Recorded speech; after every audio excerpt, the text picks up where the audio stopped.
Eu quero nessa manhã estar honrando uma pessoa aqui. Cadê mamãe? Tá aí? Cadê? Depois ela vai aparecer aí. Mamãe está aqui nessa manhã.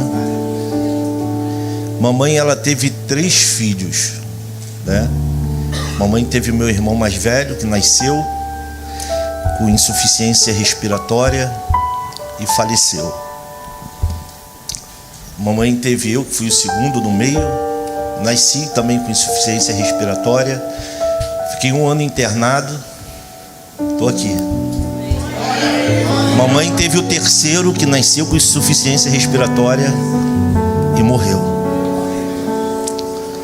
Com 12 anos, me envolvi nas drogas. Com 13 anos, fui para as ruas. E fiquei fora de casa até os 18 para 19 anos. A mamãe está ali, ó. Mãe, eu quero te honrar, mãe, aqui. Eu quero te honrar. Mas ela nunca desistiu de mim. Naquela época não tinha celular para você perguntar onde está. Então ela rodava pelos presídios, pelas delegacias, pelos IMEDs. E graças a Deus. Vem cá, mamãe.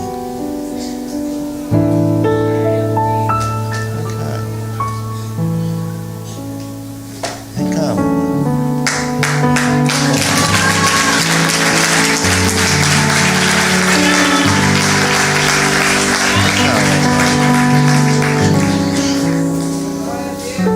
A minha família era toda espírita, inclusive minha mãe, toda a minha casa, né, era espírita de candomblé. E com 12 anos, como eu falei, eu fui para as ruas. Com 13 me envolvi na criminalidade e não voltei para casa. Eu sou filho único. E minha mãe, ela pensa uma mulher que sofreu e sofreu demais. Quando ela me via esporadicamente, ela falava: meu filho, eu só tenho você. Seu pai foi embora de casa e eu só tenho você. E eu falei: mãe, eu vou morrer, mãe. Ela falou: não faz isso comigo, filho. E eu já dei o testemunho aqui uma vez. E hoje, para a glória e honra do nome do Senhor, há 28 anos Jesus me pegou. Eu pastoreei 13 anos uma igreja. Eu ganhei minha mãe para Jesus. Ganhei toda a minha família para Jesus. A minha avó, a mãe da minha mãe, ela tinha muitas imagens em casa, né? E eu nunca mandei ela tirar as imagens. Eu ia para casa da minha avó e minha avó, muito envolvida dentro do candomblé, manifestava, né, amor, constantemente. E um dia eu chego na casa da minha avó, eu olho, cadê as imagens? Não tinha mais nenhuma. Aí eu falei: ué, vó, cadê as imagens? Ela falou: vem cá, meu filho. Ela chamou eu e minha esposa. Estava tudo enrolado num pano. Ela falou: leva isso para o monte, queima, quebra. Eu não quero mais isso. Eu quero entregar minha vida para Jesus.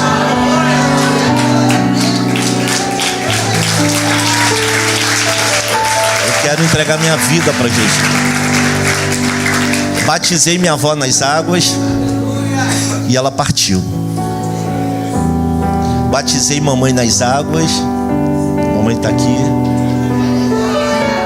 E eu quero honrar essa mulher aqui hoje, que sofreu muito, mas ela está aqui.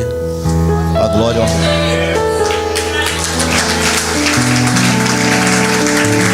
Queria te honrar. Tá bom? Vem cá. Vem cá.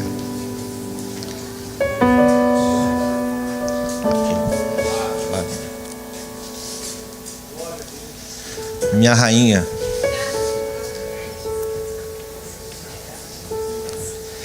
Olha o seu irmão e diga assim: não desista.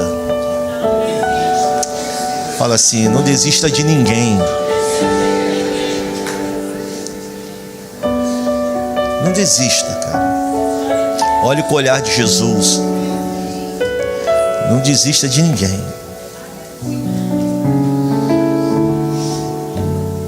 Minha mãe nunca desistiu de mim. Nunca.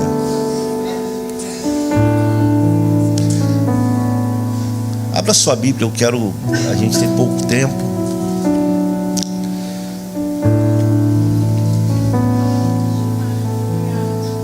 Minha mãe sofreu comigo quando eu nasci, sofreu depois da adolescência, depois da juventude. Minha esposa ainda sofreu comigo também. Pensa um cara complicado, difícil. Nem eu mesmo me entendia.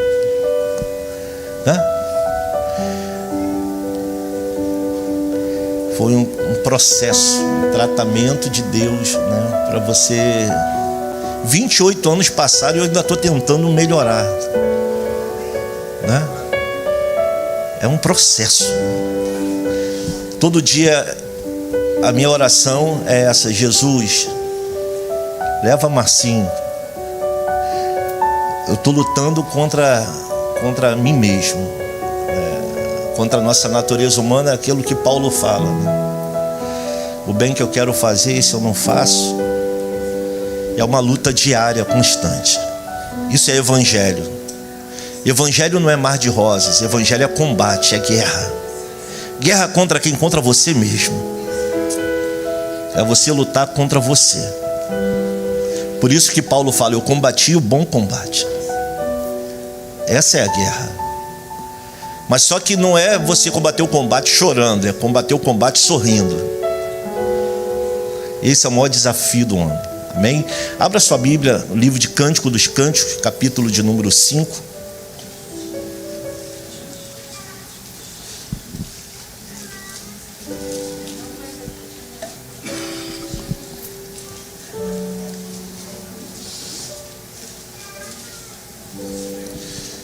Semana que vem, o que vai ter aqui na igreja?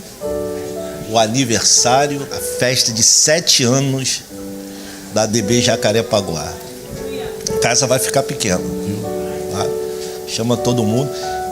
É dia 24 e 25. Dia 24 não vou esquecer nunca. Dia 24 é meu aniversário. Tudo liberado, irmão. O pastor Silvio falou aqui, tá tudo liberado. Dia 24 é meu aniversário, tá, irmão? Eu não gosto de presentes, tá? Eu não gosto de presente. Meu sapato é 41. Minha calça é 48 ou 50. Olhe. A camisa é 5 ou 6. Tô brincando, irmão. Amém? Cântico dos Cânticos, capítulo 5.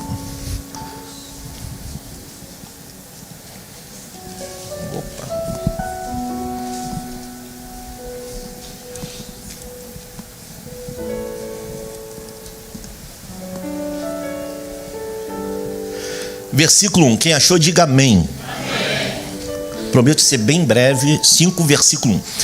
Já entrei no meu jardim, minha irmã, noiva minha, colhi a minha mirra com especiaria, comi o meu favo com mel, bebi o meu vinho com leite, comei e bebei, amigos, bebei fartamente, ó amados. Eu dormia, mas o meu coração velava, e eis a voz do meu amado que está batendo. Abre-me, irmã minha, querida minha, pomba minha, imaculada minha, porque a minha cabeça está cheia de orvalho, os meus cabelos das gotas da noite. Já despi a minha túnica, hei de vesti-la outra vez. Já lavei os pés, tornarei a sujá-los. O meu amado meteu a mão por uma fresta, e o meu coração se comoveu por amor dele. Levantei-me para abrir ao meu amado. As minhas mãos destilavam mirra, e os meus dedos mirra preciosa sobre a maçaneta do ferrolho. Abri ao meu amado, mas ele já havia se retirado e tinha ido embora. A minha alma se derreteu quando antes ele me falou. Busquei-o e não o achei, chamei-o e não me respondeu. Amém? Coloque sua Bíblia no assento, segure na mão do teu irmão que está do seu lado.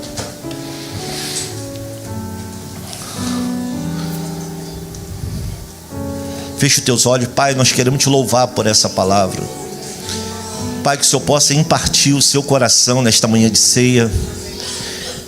Que a mesa nesta manhã seja uma mesa gloriosa, uma mesa da unção, uma mesa profética. Queremos ouvir a tua voz e de mais ninguém. Fala conosco. Nós temos fome por essa palavra. Nós temos sede por essa palavra. Pai, estamos aqui como Samuel fala que o teu servo ouve. É o que nós oramos em nome de Jesus. Amém e amém. Quantos podem aplaudir o Senhor?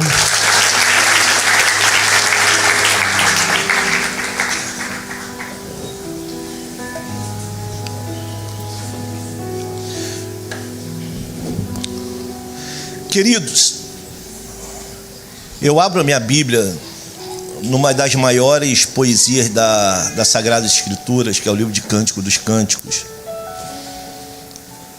O livro escrito pelo filho do maior monarca de Israel, que foi Davi.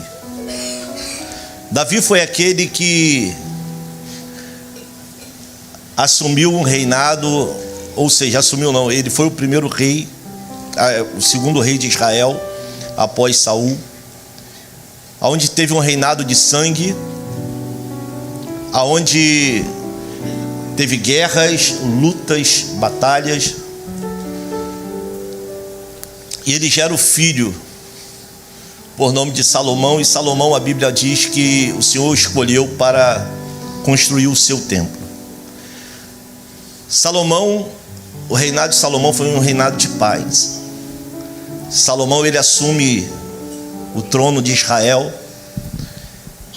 E Salomão, quando a gente fala em Salomão, a gente está falando de um homem sábio, de sabedoria. Foi aquele que teve a oportunidade nas mãos de decidir se o menino era de uma mãe ou de outra mãe, e ele agiu com sabedoria. Entrega o filho para a mãe que era a verdadeira mãe. E dos seus 3 livros que ele escreve, cada um em fases diferentes da sua vida, né, na cronologia bíblica, dentro da cronologia real, o livro de Cânticos, Salomão escreve diante da sua mocidade. Esse livro de Cânticos, ele é dividido por 3 metáforas bíblicas. São figuras de linguagem diferentes. Quando a gente olha o livro de Cânticos, a gente vê a primeira metáfora do livro de Cântico dos Cânticos. É a metáfora do humanismo, que é a relação de um homem com uma mulher. A segunda metáfora do livro de Cântico dos Cânticos é a metáfora judaica, aonde os judeus, eles dizem que o Cântico dos Cânticos é a aliança do Eterno com Israel. E a terceira metáfora é a metáfora do cristianismo, que fala que o livro de Cântico dos Cânticos é o encontro do noivo com a noiva.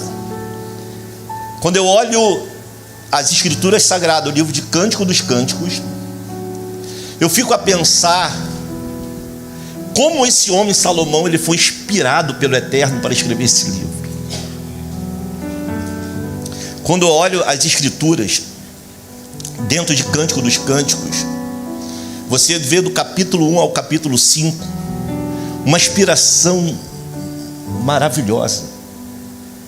No capítulo 2, versículo 11, ele fala sobre uma troca de estação. No capítulo 5, a Bíblia fala que o noivo vai à casa da noiva, e ele encontra a porta fechada da noiva. Quem era a noiva? Sulamita. E quem era sulamita, no capítulo 1, fala sobre ela. Ela era uma mulher que tinha a pele queimada pelo sol. Eu falo de Salomão, grande rei de Israel, que teve 700 mulheres e 300 concubinas, e por uma delas ele se apaixonou. Ele vai no meio das vinhas com umas vestes tão lindas de rei, e quando ele vai com seu cavalo, ele olha para aquela mulher que tinha pele, pastor Jonathan, bronzeada pelo sol. Ele se apaixona por ela. Ele estende o teu cetro para ela. Ele estende o cedro para ela. Só que quando ela olha um homem vestido de rei, com o cedro estendido, ela corre pelo meio da vinha e ela sai correndo dele. Ela se assusta com ele. Ele volta para o palácio e ele está hiper apaixonado. Um homem que tem 700 mulheres e 300 concubinas, mas ele se apaixona por uma mulher diferente. A mulher que tem a pele queimada pelo sol. Ele está apaixonado por ela. Aí sabe o que ele faz? Um homem é sábio. Ele tirou as vestimentas dele de rei. Ele arranca as vestimentas. Ele coloca umas vestes de camponês. Parece com alguém que eu conheço. Ele parece com alguém que eu conheço. Ele não veio como rei. Ele despiu-se da sua glória. Ele esvaziou-se da sua glória. E ele assumiu a forma de servo. E como servo ele foi fiel até a morte, para conquistar eu e você. Salomão, ele se larga suas vestes de rei, e ele coloca umas vestes de camponês. Ele vai atrás dela, no meio do vinhadeiro, e ele encontra ela. Agora ela se apaixona por um homem. Salomão está apaixonado, e a Bíblia diz que Salomão pega nas mãos dela e leva ela para suas recâmaras. Ele conquista ela pela sua simplicidade. E não conquistou ela como rei, ele conquistou ela como um camponês. No capítulo 5, a Bíblia diz que o orvalho caía e ele foi até ela. A porta estava fechada. Ele bate na porta. E ele bate e ele disse: abre, amada minha. Abre, amada minha. Ela escuta a sua voz, mas ela decide não abrir. Ele disse: abre, amada minha, o orvalho já cai sobre a minha cabeça. O orvalho já cai sobre a minha cabeça. Abre, amada minha. Ela escuta a voz dele e ela decide não abrir. Pela terceira vez ele grita e diz: abre, amada minha. Ela disse: eu já despi das minhas vestes, eu já arranquei as sandálias dos meus pés. Será que eu vou ter que tornar a calçar novamente?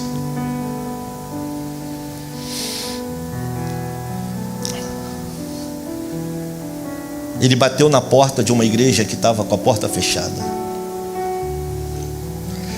Pastor Anderson, no capítulo 3 de Apocalipse, a igreja de Filadélfia, ele disse: eu pus diante de ti uma porta aberta, porque era uma igreja missionária. Quando a gente fala de Filadélfia, a gente está falando da igreja de Charles Finney, que amava a missão. A igreja de Jerônimo Savonarola. Não era a igreja que fazia missão, era uma igreja que entendia que ela não fazia missão, ela era a própria missão. Porque a igreja não faz missão, ela é a missão de Deus na face da terra. A igreja de Martinho Lutero. Aí quando nós olhamos no próximo capítulo, a gente encontra outra igreja. A porta estava aberta, e a outra, Laodiceia, a porta estava fechada. Pastor Márcio, mas a porta estava fechada e o que estava acontecendo? Culto. A porta estava trancada e o que acontecia dentro dela? Culto. E que tipo de culto? Era um culto de poder. Era o culto pentecostal. Era um culto que estava vivo. Era um culto que estava cheio. Era um culto que os departamentos funcionavam, tudo funcionava. As pessoas se vestiam com as suas melhores roupas. Era uma igreja vitrine para as demais igrejas. Era uma igreja maravilhosa. Se você olhar a igreja de Laodiceia, era uma igreja maravilhosa. É uma igreja que todos se encantavam com ela. Só que quando ele foi visitar essa igreja, sabe o que ele encontra? A porta fechada. O noivo encontra a porta fechada da noiva. E ele diz: eis que eu estou à porta e bato.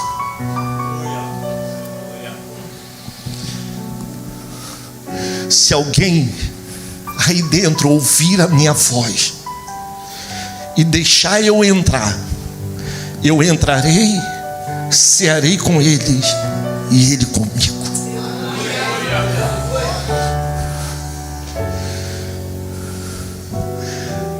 A igreja, ela pode ter unção,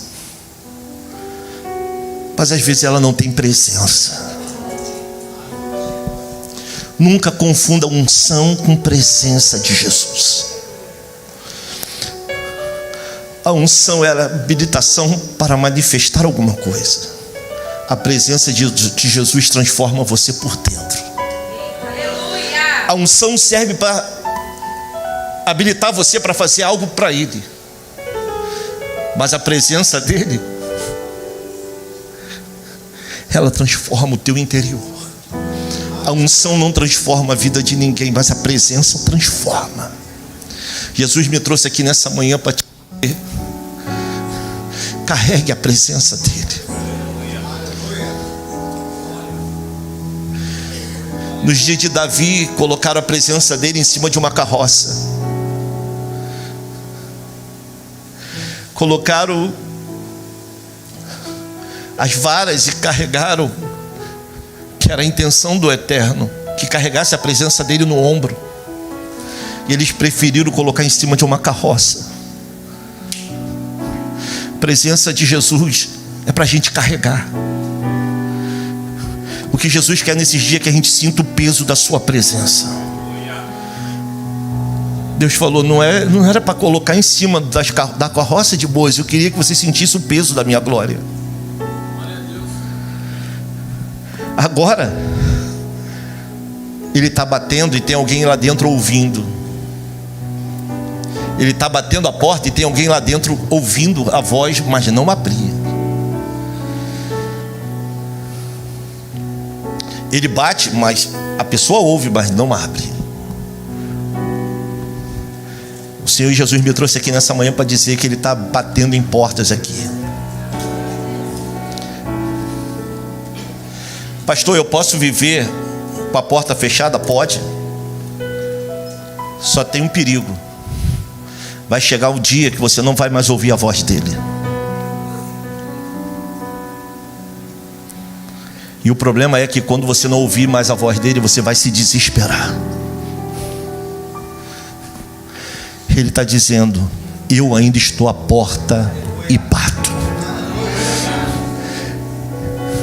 Se alguém aí ouvir a minha voz e deixar eu entrar nessa manhã, eu vou entrar e vou mudar a sua história. Eu vou entrar e vou fazer você feliz para sempre. Eu vou entrar e vou mudar toda a tua história de uma vez por todas. Aleluia, aleluia. Não adianta eu estar dentro da igreja e se eu não deixei Jesus entrar dentro de mim. Aleluia. Não adianta eu assistir um culto e eu não deixei Jesus entrar dentro de mim. Não adianta eu participar de uma reunião de crentes se eu não deixei Jesus entrar dentro de mim.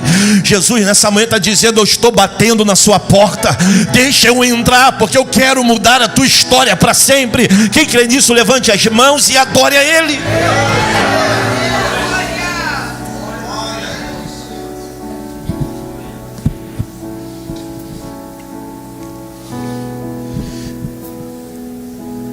Pastora Ruth, ele botou a mão entre as flechas na flecha da porta. A Bíblia diz que a mão dele destilava azeite. E ele está batendo e ela está ouvindo. Ela não quis abrir porque ela já tinha se despido. Ou seja, estava dizendo: eu vou botar meu pé novamente e me sujar? Não. Aí ela falou: se ele chamar mais uma vez eu vou. Só que o problema é que ele não chama novamente. Ela se levanta, ela se desespera e ela coloca a mão na flecha da porta. E quando ela coloca a mão na flecha da porta, sabe o que acontece? O azeite está na mão dela, porque quando ele bota a mão, passou para o lado de dentro da porta. O azeite está na mão, ela sente o cheiro. Ela falou: é o cheiro dele. É o cheiro dele. É o cheiro de quem? Do meu amado. É o cheiro. É o cheiro. Cheiro do meu amado. Cheiro, eu tenho o cheiro dele. Eu tenho o cheiro do meu amado. Só não tenho mais ele.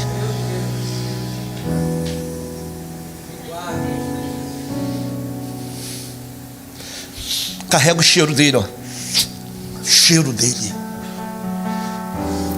Só não tenho mais a presença. A presença dele já foi embora.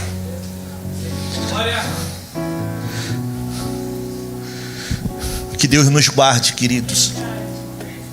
Que Deus nos guarde de ter só o cheiro dele. Que Deus nos guarde de carregar só o cheirinho dele. É possível cantar só com o cheiro. É possível pregar só com o cheiro. É possível falar em línguas só com o cheiro dele. É possível anunciar, falar dele só com o cheiro dele. É possível. Que Deus nos guarde nessa manhã. O meu clamor é o clamor de Davi. Quando seu filho Absalão tomou o trono durante 1 ano, Davi tinha ouro, um palácio, tinha riqueza, tinha tudo. Davi saiu do palácio só com a roupa do corpo.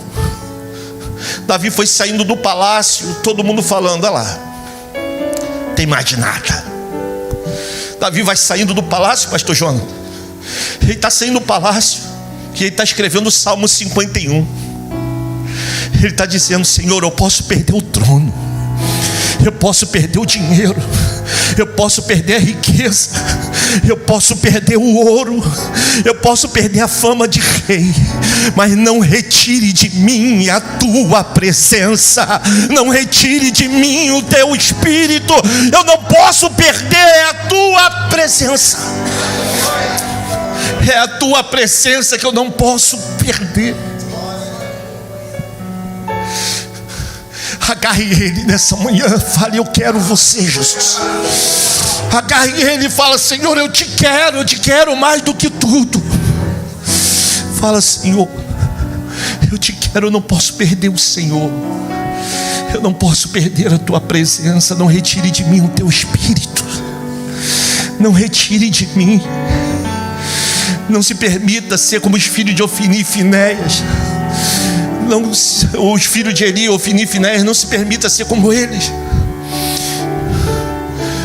Não se permita ser como Ícabo, onde foi-se a glória de Israel. Nessa manhã o Senhor Jesus está dizendo: eu estou batendo a porta mais uma vez. Estamos se aproximando nos últimos dias. Quem já entendeu que a gente está vivendo nos últimos dias? Chegou a hora da gente parar de brincar de ser igreja e começar a ser igreja de verdade. A igreja de servir, a igreja de amar, a igreja de ser o reino de Deus. Ser o reino de Deus não é dentro de uma igreja. Seu reino de Deus não é dentro de uma igreja, dentro de uma demoniação ou denominação. Seu reino de Deus não se pertence a quatro paredes. O reino de Deus não é isso. O reino de Deus, ele é paz, ele é justiça, é alegria no Espírito Santo. Se você não está vivendo isso, você não está vivendo o reino de Deus. O reino de Deus é paz em meio à guerra. O reino de Deus é alegria em meio a tristeza e angústia. O reino de Deus é viver, aleluia, a presença do Espírito Santo. Quem crê nisso, levante as mãos e adore Ele. É isso.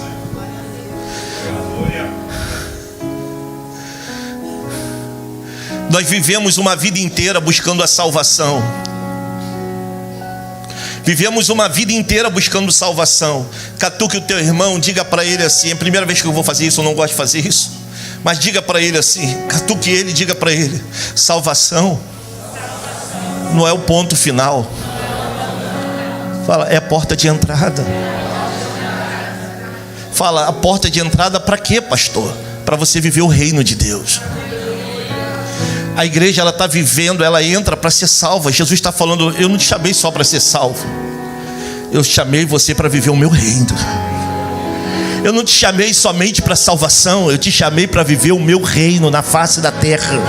Eu te chamei, aleluia. Jesus, esses dias um irmão chegou para mim e falou: pastor, está tudo dando ruim, a igreja está isso, a igreja está aquilo, a igreja está lá. Ei, irmão, Jesus não vai buscar uma igreja fraca. Jesus não vai vir buscar uma igreja que está morrendo, está dizendo: Jesus, eu estou aqui morrendo. Não é essa igreja que Jesus vai buscar. Jesus vai buscar uma igreja forte. Jesus não vai buscar uma creche, ela vai buscar um exército. Ele não vai buscar, aleluia, um monte de pamonha. Não. Ele vai buscar um monte de guerreiro, um monte de gente que está dizendo: aleluia, eu renunciei Jezabel, aleluia, eu não me prostrei diante de Baal, eu estou aqui de pé para glorificar o teu nome. Quem crê nisso, levante as mãos e adore Ele. É essa igreja que Ele vai buscar. Não é a igreja que perdeu a esperança, não, é a igreja que tem a esperança. Porque eu vejo uma igreja que perdeu a esperança, por isso que fica clamando: Maranata, vem logo Jesus. Porque perdeu a esperança do reino. E Jesus está falando: queridos, vocês precisam viver o meu reino. O meu reino é vida abundante. O meu reino é prosperidade, é paz. Aonde, pastor? Isso é na eternidade. A eternidade é outra coisa. Ou seja, eu já estou vivendo a eternidade. Eu não estou esperando a eternidade, eu já vivo ela. Pastor, isso não é bíblico? Claro que é. Provérbios, ele diz que Deus colocou no coração do homem a eternidade. Já está dentro de nós. Nós já somos seres eternos. Nós já vivemos a eternidade. Pastor, mas um dia a gente vai morrer. É só um dia que a gente morre. É só um dia só. Você está preocupado com isso? Você só vai morrer só um dia. A morte é só um dia. E nós somos eternos. Eu estou falando aqui com um monte de extraterrestre. Eu estou falando com um monte de gente que não é daqui. Eu estou falando com um monte de gente que não vive aqui, não é daqui. Eu estou falando com um monte de peregrino em terra estranha. Eu estou falando com um monte de gente que não é dessa terra. Um monte de ET, um monte de extraterrestre. Um monte de gente que vai herdar a glória. Um monte de gente que tem pouca força, mas guardou essa palavra. Um monte de gente que tem pouca força, mas guardou essa palavra. Eu não preciso de muito, eu só preciso guardar essa palavra. Pastor, o pecado está todo dia. Mas como é que eu venço? O salmista fala: eu escondi a tua palavra. Na igreja, não, dentro do meu coração, para eu não pecar contra ti. Essa palavra eu preciso guardar aqui. Eu renuncio o pecado. Eu abro mão. A minha esposa pregou uns anos atrás no evento, e eu nunca mais esqueci dessa palavra dela, pastora Ruth.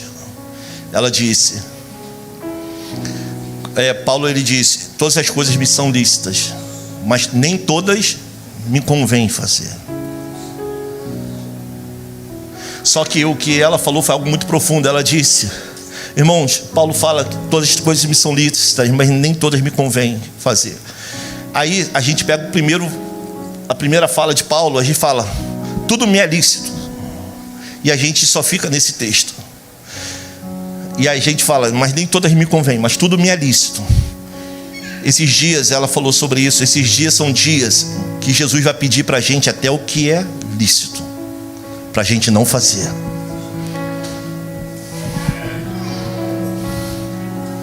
Pegou isso no espírito? Até as coisas que são lícitas, se Jesus te pedir, você está disposto a entregar para Ele? Até o que é lícito fazer, por amor a Ele? Ou você quer só fazer o que não convém? Isso você abre mão. Mas são dias que Jesus está pedindo até o que é lícito. Abrir mão do que é lícito, para que a gente possa viver o reino dele. O meu pastor, para eu finalizar aqui, a gente vai orar agora. 13 anos nós pastoreamos o ministério. E o meu apóstolo, que é há 18 anos, ele me falou uma coisa. Ele falou: Márcio, o ministério de louvor pode subir. Ele falou: Márcio, Herodes tinha um templo, e João Batista tinha a palavra, tinha a mensagem. E ele disse: o que é maior, o templo ou a mensagem? Eu falei: a mensagem. Ele falou: você tem a mensagem. A tua mensagem não pode ser para um templo. A mensagem do reino, a mensagem do reino é para mudar uma cidade, uma nação.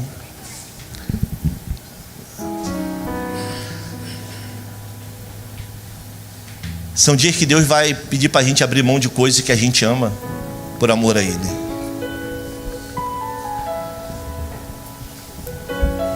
Será que você está disposto a isso? Quando Yeshua ele celebrou a ceia, ele não partiu o pão, ele partiu foi o corpo dele. Ele disse: esse aqui é o meu corpo, que é partido por vós. É o corpo de Yeshua que foi partido. A gente não come um pãozinho, é o corpo dele. Porque as coisas de Deus não é você sentir só, você precisa provar e ver que Ele é bom. Você precisa comer dele. Nessa manhã eu quero orar pelo Cristo, clamar por Ele. O Cristo que andou no corpo de Yeshua durante 33 anos. É esse Cristo. Nós estamos aqui nessa manhã, e eu tenho certeza que tem um judeu aqui de 33 anos aqui. Ele está aqui para mudar a nossa vida. Eu queria convidar você a ficar de pé nessa manhã.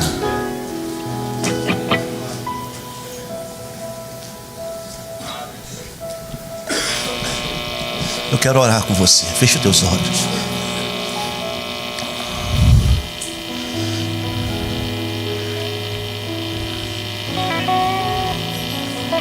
Diga para o seu irmão, fale para ele assim: essa manhã é amanhã a gente se embriagar não só com o vinho, mas se embriagar do Espírito dele. Não, precisamos nos embriagar.